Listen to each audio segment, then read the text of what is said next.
Hey guys, welcome back to Dante's Library. Today we are talking about Sheeds and Storm. Sheeds and Storm is written by Leigh Bardugo.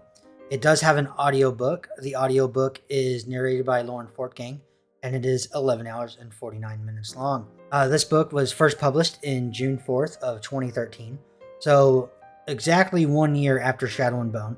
This is the second book of the Grishaverse, and the second book of the Grisha trilogy. Now, this also continues the story of Alina Starkov after she got the deer from the first book, which was on the cover of that book right here. This one, she is after a sea serpent. So she is traveling with the actual tracker.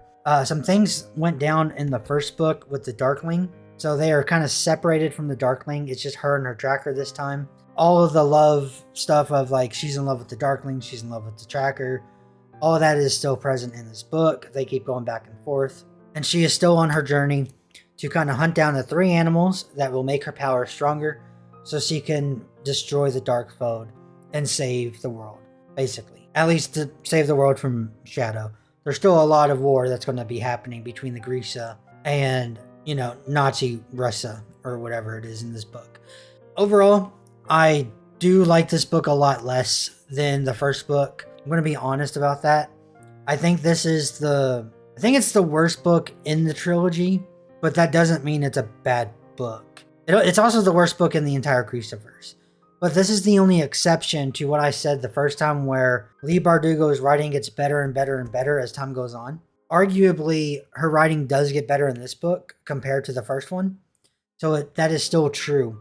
However, I don't care much for the story elements in this book. This book has a lot of boring kind of steps involved into it, while the first book actually sets up everything, so it's pretty good. So it sets everything up. It's like the Force Awakens of it's like the Phantom Menace when it comes out to how would you compare these? This would be like the Attack of the Clones of the Grisha trilogy, and then Ruin and Rising would be like the Revenge of the Sith.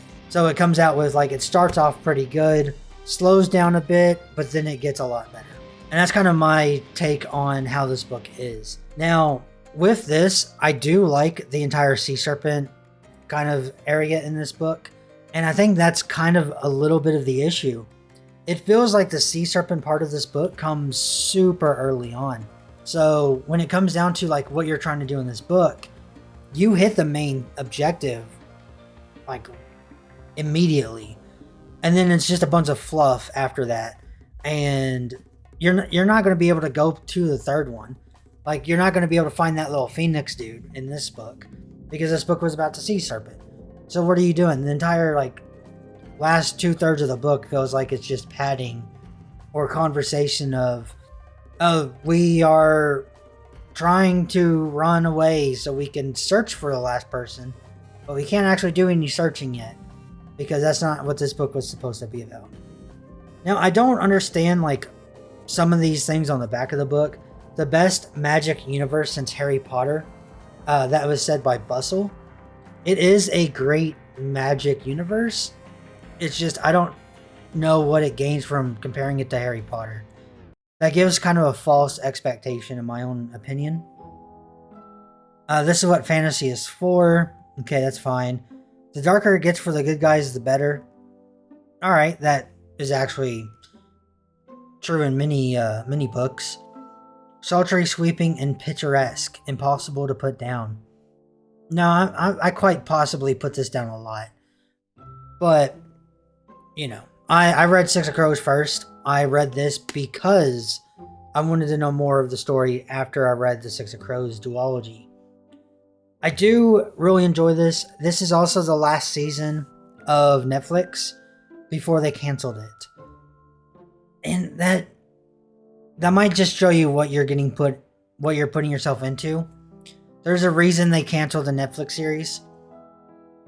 And it sucks, because if they would have just got through this book and continued the Netflix series with season 3 with Ruin and Rising, we could possibly be getting Six Crows in the Netflix series. And going on to Crooked Kingdom, King of Scars, Roll of Wolves, and it would have been an incredible Netflix series. But I don't know. It is what it is. I do enjoy this book. I don't enjoy it as much as the other one. The other one I gave 4 out of 5 stars. I will give this a 3.5 out of 5 stars. Like I said, I still like the book. It's not something that I'm going to always reach for. I'm probably not going to ever read this a second time. Well, if it's something like a 5 out of 5, that means I'll read it multiple times. It's a fantastic book. A 4 out of 5 means I'll read it once, maybe pick it up again if I need to look anything up. Anything that's like 3.5 or below, I'm probably not going to read it a second time. However, I still enjoyed it, and I did like it enough to have both the paperback versions, the hardcover versions, and the limited editions of the book. So yeah, let me check one thing. I want to see... Okay. I didn't show this in the first one, but this is what the book looks like without the actual cover on it. Do that. So this is it without it. It's got this little like kingdom embroidery thing. You're not going to be able to see it. And since we're here, I might as well show you what the first one looks like without its dust cover. It is yellow. I like the look of books without the dust cover, but I do like the dust cover on the books. They are really good. So these editions specifically, these are the ones that you're probably going to find at the store. These are the ones that came out when the Netflix show was actually announced, which was the most exciting thing that I did. And yes, since the Netflix series was canceled, I did cancel Netflix because I have no reason to be on Netflix. The only reason I ordered Netflix and got it the subscription in the first place was Shadow and Bone.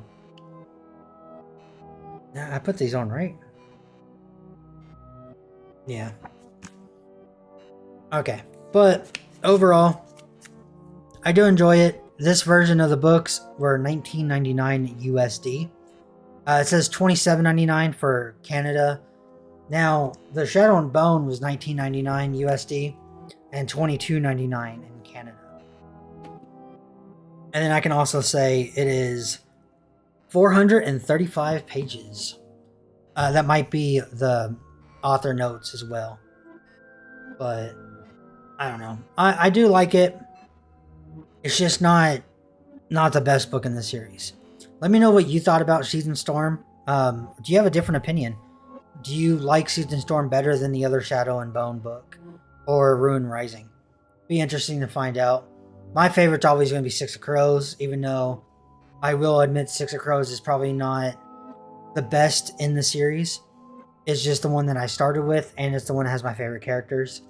Like I said, Leigh Bardugo's writing gets better every time she releases a book, and that continues. So Crooked Kingdom is better than Six of Crows, but it's just Six of Crows is my favorite.